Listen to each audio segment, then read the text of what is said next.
해마다 부모님 주일을 맞이하면 같은 말씀을 늘 듣게 됩니다.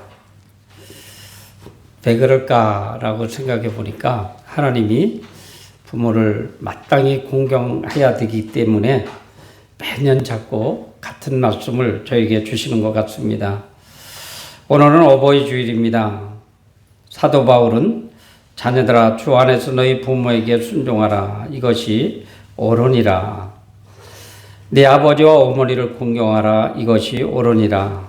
네 아버지와 어머니를 공경하라. 이것은 약속 있는 첫 계명이니 이로써 네가 잘되고 땅에서 장수하리라. 여러분 좋은 약 줄게요. 어머니 아버지에게 효도하면 장수하고 건강한답니다. 에베소 6장 1절로 3절에 이렇게 말씀하고 있습니다. 이렇게 보니까 어머님들이 돌아가시고 부모님들이 다 돌아가신 분, 또 남편도 돌아가신 분도 계신데 제가 영암교에서 어느 장로님이 이때쯤 됐던 것 같아요. 사무실에 와가지고 이런저런 얘기에다가 이북에서 내려오셨는데 자기는 부모님 제사만 알아도 너무 좋겠다는 거야. 언제 돌아가셨는지, 그렇잖아요? 언제 돌아가셨는지. 그냥 어렸을 때 그 아련한 기억 외에는 부모님 생사를 모르니까 부모님 제삿날만이라도 알면 너무 좋겠다고. 그러면서 눈물을 글썽이는 걸 봤어요. 지금 우리는 그런 느낌은 아니잖아요. 그러나 내면 깊은 속에는 하나님이 그런 마음을 주셨을 거예요. 분명히 주셨을 것입니다. 어버이 주일을 이렇게 말씀을 준비하면서 그 장로님 생각이 나서 그렇겠다. 나는 이렇게 생전에 계속해서 아버지랑 이렇게 어머니를 모셨었고 이렇게 함께 살았으니까 그런 감정이 없지 아마 그렇겠다라는 생각을 해봅니다. 오늘 네 아버지와 어머니를 공경하면 네가 잘되고 라는 말씀은 다른 말로 표현하면 부모를 공경하면 즉 기승한다, 즉 위로 올라간다 라는 뜻인데 한편 주님은 겟세마네 동산에서 십자가의 고난을 앞두고 고뇌하시면서 조금 나가서 얼굴을 땅에 대시고 엎드려 기도하셨습니다. 내 아버지여 만일 할만하시거든 이 잔을 내게서 지나가게 하옵소서. 그러나 나의 원대로 마옵시고 아버지의 원대로 하옵소서. 주님은 사람의 몸으로 이렇게 오셔서 사셨습니다. 그러기에 죽음이란 당연히 괴로웠습니다. 하지만 주님께서는 하나님 아버지의 뜻을 공경하여 십자가의 고난을 당하셨습니다. 그리고 사흘 만에 부활하시고 40일 만에 하늘로 승천하셨습니다. 우리 예수 그리스도는 아버지가 하나님이시에요. 하나님이 너희 인류를 향해서 십자가를 지고 죽어다오 이런 부름을 받고 이 땅에 오셨거든요. 여러분 우리 여기 앉아있는 이곳에 우리 주님이 나타나셔서 누구 한 사람을 지목해서 오늘 네가 나를 위해서 십자가를 지고 죽어다오 한다면 아멘 할까요? 우리 주님은 거기에 기꺼이 아멘 하시고 죽으시고 하늘로 올라가셨습니다. 이렇게 하나님 아버지의 뜻은 즉 공경하는 것은 하나님의 계획하에 있습니다. 부모님 공경은 하나님의 축복이 약속된 어떤 신앙적인 교훈이라 볼 수 있습니다. 부모에게 청종하는 자녀 솔로몬이 너를 낳은 아비에게 청종하고 라고 22절에 말씀하고 계십니다. 이 말씀에서 청종은 히브리어로 쇠만데 듣다, 경청하다, 순종하다 라는 뜻입니다. 효도는 기본적으로 부모님 말씀을 잘 듣고 따르며 순종하는 것으로 시작됩니다. 부모님 말씀을 잘 들어야 그 마음을 이해할 수 있고 또한 부모님 말씀에 순종할 수 있습니다. 불효자는 어떤 사람일까요? 공통적으로 부모님 말씀을 듣지 않고 거역합니다. 그러나 효자는 공통적으로 부모님의 말씀을 잘 듣습니다. 여러분, 성경에 나오는 많은 인물들이 하나님을 잘 섬기면서 부모님에게 청종하는 그 효자들인데, 이삭이 아버지 아브라함의 말씀에 청종하여 나무더미에 올라가 번제물이 되려고 하였습니다. 후에 이삭은 하나님의 축복을 많이 받았지요. 물론 이 글을 읽어드리는 그 중에도 번제가 무슨 뜻인지 다 알고 계시지만 혹 한두 사람은 모를 것 같아요. 번제는 산 짐승을 칼로 잡아서 각을 떠서 나무에 태우는 제사를 이야기하고 있어요. 아버지가 나를 하나님 앞에 제사 드리기 위해서 칼로 찔러서 죽여서 각을 떼어서 태워 제물로 바친다. 정말로 이게 순종이 가능할까요? 이삭은 그거에 순종을 했어요. 우리 예수님은 하나님의 말씀대로 십자가를 지는 순종을 하셨습니다. 자, 요셉이 있어요. 아버지 야곱의 말씀에 자기를 죽일지도 모르는 형님들의 소식을 알아보라고 할 때 부모님 말씀을 청종했습니다. 형들이 이 요셉을 시기했어요. 아마 제가 그런 생각을 해봤어요. 너희 놈의 자식, 아버지 품만 떠나서 한적한 곳에, 보이지 않는 곳에 오기만 해봐라. 내가 너를 미쳐놓고 죽지 않을 만큼 때려주겠다. 그렇게 형들이 별렀던 것 같아요. 별렀을 것 같아요. 왜요?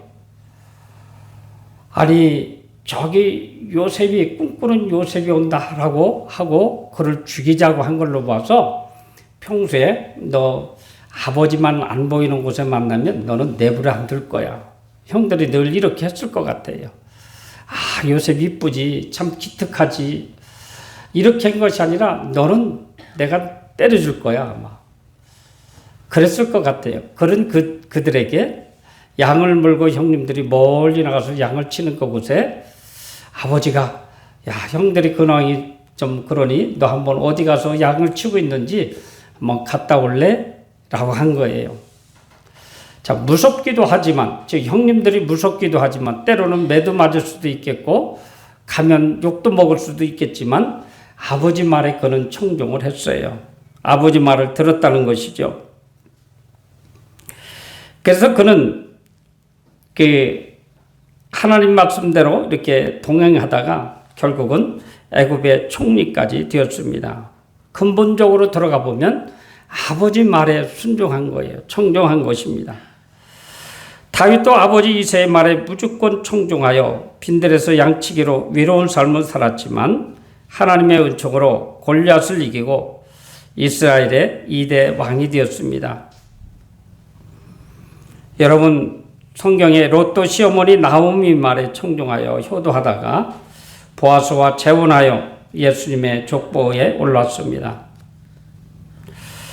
효도의 첫걸음은 부모님 말씀에 무조건 청종하는 것입니다. 하나님은 성도들에게 이러한 행동을 원하고 계십니다. 우리 주님은 우리들에게 두 번째로 지혜와 훈계를 사는 자녀입니다.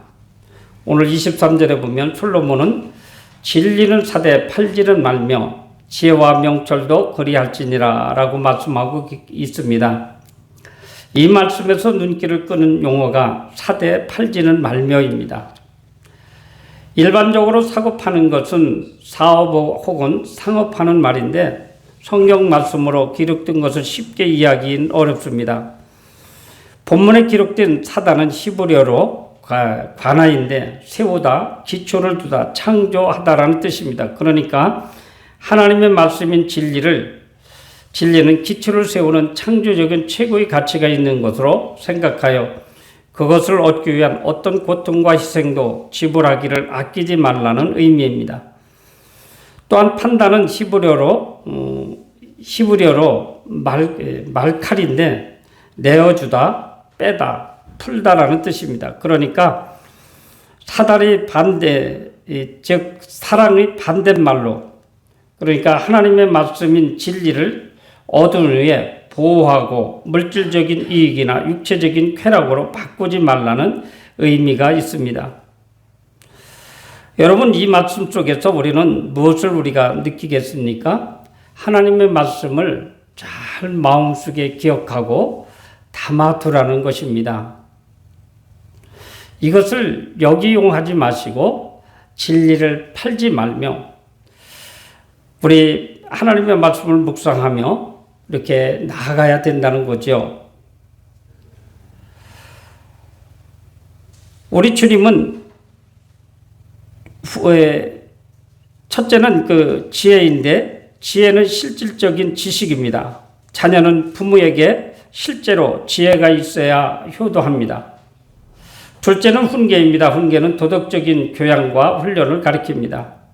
자녀는 부모의 훈계를 받아야 올바른 사람들이 됩니다.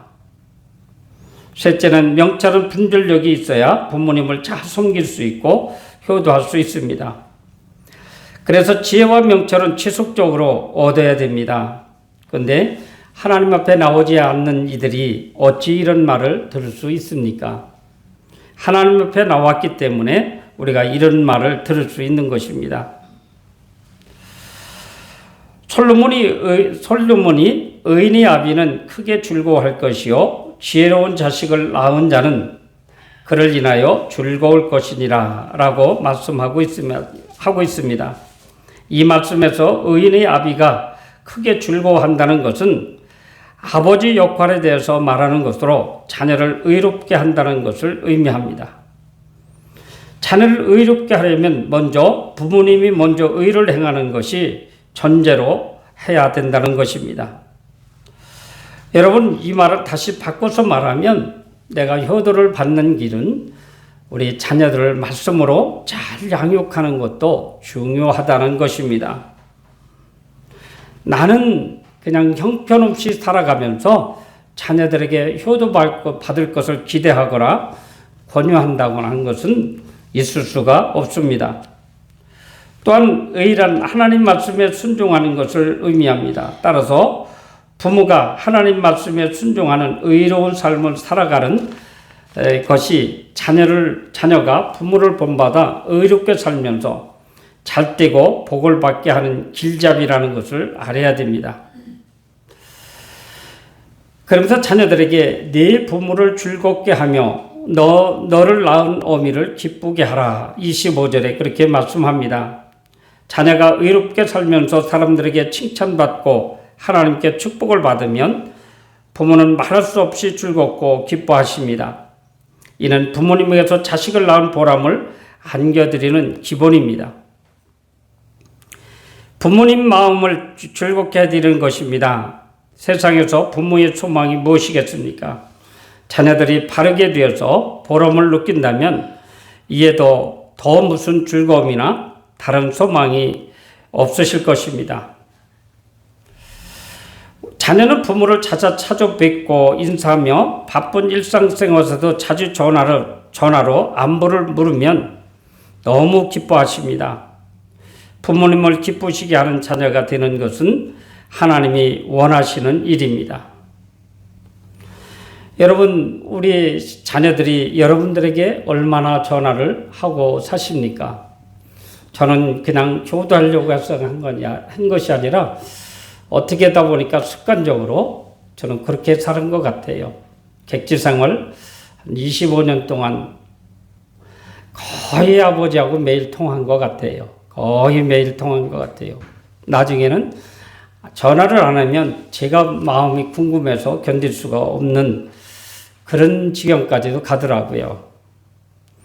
여러분, 우리가 부모님을 기쁘시게 하는 자녀, 물론 돈도 무슨 선물도 귀하지만 이렇게 내 마음을 주님 앞에 드리는 것입니다.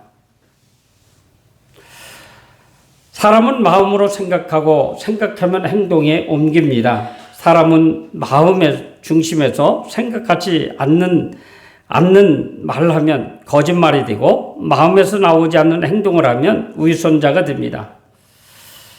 부모님 마음에 없는 말을 하거나 마음에서 나오지 않는 행동을 하는 것은 불효자가 됩니다. 그러므로 자녀는 부모님에게 많은 돈이나 좋은 선물을 많이 드릴 수 있지만 그보다도 더 중요한 것은 마음을 담아야 합니다. 즉 먼저 진정한 마음을 드릴 수 있어야 됩니다. 그렇게 어떤 부모가 이야기하더라고요. 내가 쑥맥인 줄 아냐? 네 속마음을 내가 왜 모르는 줄 알고. 와서 이렇게 그럴 일 없겠지만 어버이 주일 때쯤에 모셔서 식사 한번 대접하며 용돈을 주면서 별 이야기를 잘 하지요. 그런데 부모님의 속마음은 거짓이다, 위선자다 이렇게 생각한다면 그것은 효자가 될 수 없습니다. 그러므로 우리 자녀들은 부모님들에게 마음을 전적으로 드려야 됩니다. 빈 마음이나 거짓말로 부모님을 사랑한다고 하면 당시에는 우리 부모님들이 속을 수 있지만 나중에는 자녀의 속마음을 알 수 있습니다. 그러므로 자녀는 부모님을 진심으로 존경해야 합니다. 앞서서 몇 분들의 이야기를 성경 속에 있는 분들의 이야기를 여러분에게 전해드렸습니다. 하나님이 원하신다고 아버지가 나를 죽인다면 여러분 거기에 아멘 하시겠습니까? 할 수가 없겠죠. 그러나 진정한 효자는 성경에 있는 인물 그대로 사건 그대로 그 몸을 내드립니다. 언젠가도 제가 얘기한 것 같아요. 그래서 이 말씀을 기록하면서 참 마음에 이렇게 또 생각도 해보고 하나님 내가 부족했습니다. 기도원에 있는데 큰아들 정명철 목사님이 오셔서 뭐를 이렇게 어머니 이거 버려야 되겠어요? 아니야 그냥 놔둬. 나는 버렸으면 좋겠는데 내가 그냥 아들이라면 어머니 몰래 그냥 살짝 버렸을 거예요. 그런데 그 아들은 그걸 버리지 않고 그냥 가셨어요. 근데 오늘 이 성경을 이렇게 기록하면서 가만히 보니까 이게 순종이고 이게 청정이로구나. 그 부모님이 놔두라고 한 거 놔두면 부모님 마음이 편안할 텐데 내가 치우면 위생적으로 더 좋을 것 같은데 하고 치웠지만 아마 어떤 위생이나 이런 거는 좋아질지 몰라도 부모님하고 나하고의 관계는 하나씩 둘씩 섭섭함이 쌓여져 갈 것 같습니다. 사랑하는 성도 여러분, 이렇게 보면 부모님 안 계신 분들도 계시지요. 이제 연세가 70이 넘고 80이 되면 다 안 계셔요. 그런데 우리 주님이 십자가에 달려 돌아가시면서 어머니를 콕 집어 이야기하셨어요. 너의 어머니라, 너희들의 어머니라 섬겨달라 이거죠. 그렇다고 하면 우리 부모님은 안 계시지만 어머니나 아버지 되는 분들이 교회에 있다고 하는 사실입니다.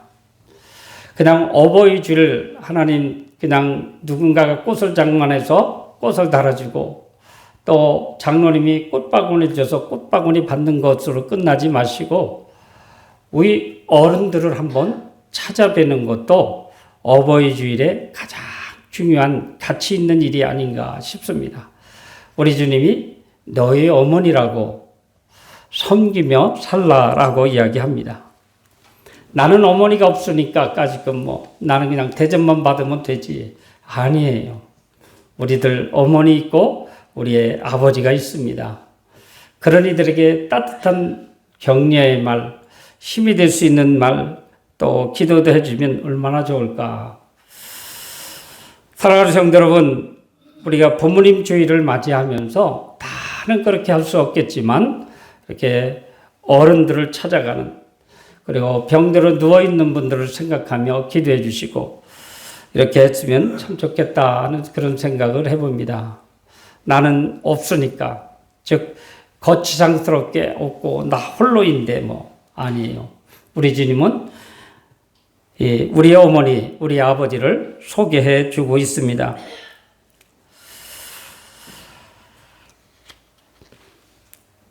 자녀가 부모님의 사랑을 모른다면 부르자입니다. 그렇듯이 우리가 우리 주님의 뜻을 모른다면 하나님의 자녀가 될 수가 없습니다. 분명히 부모님 주일을 맞이하여 우리 주님은 당신의 어머니를 소개했거든요.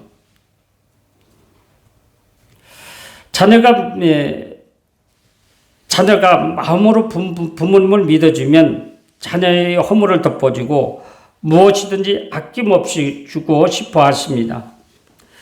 내 아들아 네 마음을 내게 주며 네 눈으로 내 길을 즐거워할지어다. 26절 말씀대로 부모님들에게 마음을 들여서 즐거움을 누리는 자녀들이 꼭 돼야 됩니다. 이 부모님 주일은 어떤 아주 조직적이고 짜임새 있게 어떤 행사로 인해서 즐거움 주는 것도 참 좋지요. 그리고 아주 짜임새 있는 설교 말씀 듣는 것도 참 좋지요. 그러나 가장 중요한 것은 여러분들의 마음을 드리는 것입니다. 정말로 어르신 내가 사랑하고 존경합니다. 내가 늘 기도할게요. 한다면 그 어른들이 얼마나 좋아하실까요? 부모님들은 바로 부모님 주일을, 즉 어버이 주일은 바로 이런 것입니다. 그러므로 오늘 하루를 보내시면서 주위에 있는 어른들을 한번 기억하시고 기도해 주시고 이렇게 또 격려도 해주시고 또 꽃도 하나 갖다 달아드리면서 이렇게 축복하는 하루가 되시기를 바랍니다. 기도하겠습니다. 하나님 아버지 감사를 드립니다. 어버이 주일을 저희들에게 허락하신 아버지 너무너무 감사를 드립니다. 하나님 뜻이 우리 주님이 늘 부모님을 잘 순종하고 경청하라고 가르쳐 주셨지만 저희들 그렇게 하지 못한 것을 고백합니다. 이제 듣고 알았사오니 그렇게 하게 하옵소서. 부모님 말을 무시하는 것이 아니라 경청하고 듣고 순종하는 저희 모두가 되게 하옵소서. 예수님 이름으로 기도하옵나이다. 아멘.